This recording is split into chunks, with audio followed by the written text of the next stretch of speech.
सिंधुदुर्ग जिल्हा परिषदच्या विषय समिती सभापतीच्या निवडी आज झालेल्या आहेत. जिल्हा परिषदच्या आरोग्य आणि शिक्षण सभापतीपदी रेडी जिल्हा परिषद मतदारसंघातील विजय उमेदवार असलेले भाजपाचे प्रितेश राऊळ यांची बिनविरोध निवड झालेली आहे. प्रितेशजी, खूप खूप अभिनंदन, आपलं बिनविरोध जिल्हा परिषद सभापती निवड झालेली आहे. काय पहिली प्रतिक्रिया? नमस्कार. 2017 नंतर आज पुन्हा एकदा सिंधुदुर्ग जिल्हा परिषद सदस्य म्हणून आदरणीय महायुतीचे सिंधुदुर्गाचे शिल्पकार राणेसाहेब, त्याचप्रमाणे भाजपचे प्रदेशाध्यक्ष आदरणीय रवींद्र चव्हाणसाहेब, सिंधुदुर्ग जिल्ह्याचे पालकमंत्री आदरणीय नितेशजी राणेसाहेब, आमच्या सावंतवाडी मतदारसंघाचे विद्यमान आमदार आदरणीय दीपकभाई केसरकर, त्याचप्रमाणे ज्यांच्या राजकीय नेतृत्वाखाली मी घडलो, पूर्ण जिल्ह्यामध्ये आणि रत्नागिरीपर्यंत सर्व ठिकाणी मला ओळख निर्माण करून दिली असे कुडाळ मालवणचे कार्यसम्राट आमदार आदरणीय निलेशजी राणेसाहेब, या सर्व महायुतीच्या वरिष्ठ नेतृत्वामुळे मला सिंधुदुर्ग जिल्हा परिषदेमध्ये जिल्हा परिषद सदस्य म्हणून उमेदवारी मिळाली. आणि त्यानंतर आज या ठिकाणी मला सिंधुदुर्ग जिल्हा परिषदच्या शिक्षण आणि आरोग्य सभापती या निवडीमध्ये पुन्हा एकदा मला संधी मिळाली. त्याबद्दल या सर्व वरिष्ठ नेतृत्वांचे, त्याचप्रमाणे या सिंधुदुर्ग जिल्हा परिषदेमध्ये ज्या रेडी मतदारसंघाने मला निवडून दिलं त्या सर्वांचे मी या ठिकाणी मनापासून आभार व्यक्त करतो. आणि आज खरोखर खूप समाधान आणि आनंद वाटतो आहे की ज्या शिक्षण विभाग आणि आरोग्य विभाग यामध्ये काम करण्याची मला इच्छा होती आणि ती इच्छा पुन्हा एकदा या ठिकाणी संधी मला नेतृत्वाने दिली आणि त्या नेतृत्वाने दिलेल्या संधीचं सोनं व्हावं यासाठी मी अहोरात्र आणि प्रामाणिकपणे काम करणार. प्रितेशजी, पाहिलं तर आरोग्य आणि शिक्षण सभापतीपद तुमच्याकडे आहे. आता खरं म्हणजे दुसऱ्यांदा मिळालेली संधी, दुसऱ्यांदा जिप सदस्यपदाची संधी. आपण जेव्हा 17 ते 22 या टर्ममध्ये जिप सदस्य राहिला होता त्यावेळी पहिल्याच टर्ममध्ये सुरुवातीच्या काही निवडी झाल्या होत्या त्यावेळी तुम्ही सदस्य म्हणजे सभापती झाला होता आरोग्य शिक्षण सभापती पदाचेच. आणि दुसऱ्यांदा जेव्हा 2024मध्ये ही जी काय समिती गटत झाली आहे त्यावेळी खरं म्हणजे हा वेगळा योगायोग म्हणावा लागेल की दोन्ही टर्ममध्ये पहिल्यांदा संधी मिळते आणि ती सुद्धा एकाच खात्याची, आरोग्य आणि शिक्षण सभापती पदाची.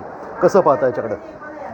खरोखर जी संधी मिळाली ते आमच्या देवदेवतांचे असणारे आशीर्वाद आणि वरिष्ठ नेतृत्वाने ज्यावेळी मी पहिल्यांदा काम केलं आणि त्या कामाची पोचपावती म्हणून आज पुन्हा एकदा संधी आमच्या वरिष्ठ नेतृत्वाने या ठिकाणी घेतली.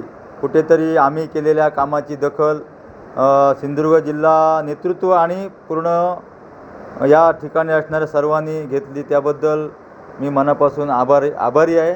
आणि त्याचमुळे सगळं शक्य झालं आहे. आणि सर्वात कमी वयामध्ये त्या 2017मध्ये सभापती बसण्याचा मान सुद्धा मला त्यावेळी मिळाला.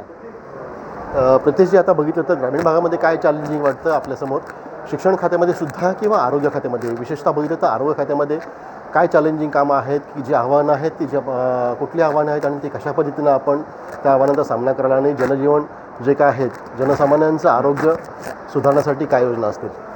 शिक्षण आणि आरोग्य विभाग हा सिंधुदुर्ग जिल्ह्याचा मी जवळपास राहून बघितलेला आहे.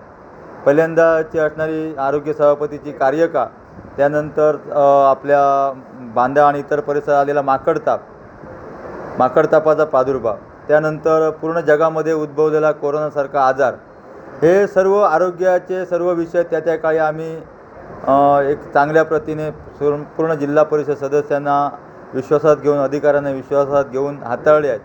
आणि आता जर म्हणायला गेलं तर सर्व आपल्या जिल्ह्यामध्ये खरोखर आरोग्य यंत्रणा ही कोलमडलेली आहे. आपल्याला डॉक्टर जे चांगले डॉक्टर आहेत, म्हणजे जे फिजिशियन डॉक्टर आहेत किंवा जे इतर चांगले डॉक्टर आहेत, PSC मध्ये आपण किंवा त्यांची अपेक्षा असते की ॲटलिस्ट MBBS तरी डॉक्टर असावेत PSC मध्ये. आणि PSC मध्ये जर बघायला गेलं तर आज बऱ्याच ठिकाणी BAMS डॉक्टर आहेत. कारण MBBS डॉक्टर आपल्याला माहिती असेल की इथे येताना सुद्धा कुठेतरी कुचमतात. तर पुढच्या कालावधीमध्ये शासन स्तरावरती पाठपुरावा करून जर MBBS डॉक्टर आहेत तर त्याच्यामध्ये कुठच्या जर अटी शर्ती जर आपण त्या ठिकाणी निर्माण केल्यात आणि हे शासन स्तरावरती जर प्रयत्न झाला तरच आपल्याला MBBS डॉक्टर या ठिकाणी आपल्याला मिळू शकतो. परंतु सध्या बऱ्याच PSC मध्ये BAMS हे डॉक्टरच कार्यरत आहेत. पण चांगली सेवा सुविधा त्या डॉक्टरांच्या रूपाने सुद्धा चांगली सेवा सुविधा देण्याचा आमचा नक्कीच प्राथमिक स्तरावरती आमचा मानस असणार आहे.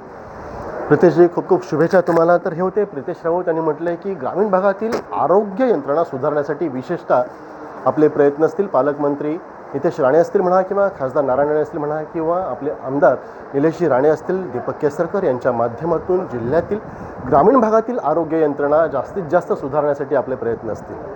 कॅमेरा आनंद तांबेसह राजन चव्हाण, आपला न्यूज ओरोस, सिंधुदुर्ग. ताज्या अपडेट्स आणि ताज्या बातम्यांसाठी आजच सबस्क्राईब करा आपला सिंधुदुर्ग डिजिटल न्यूज चॅनेल.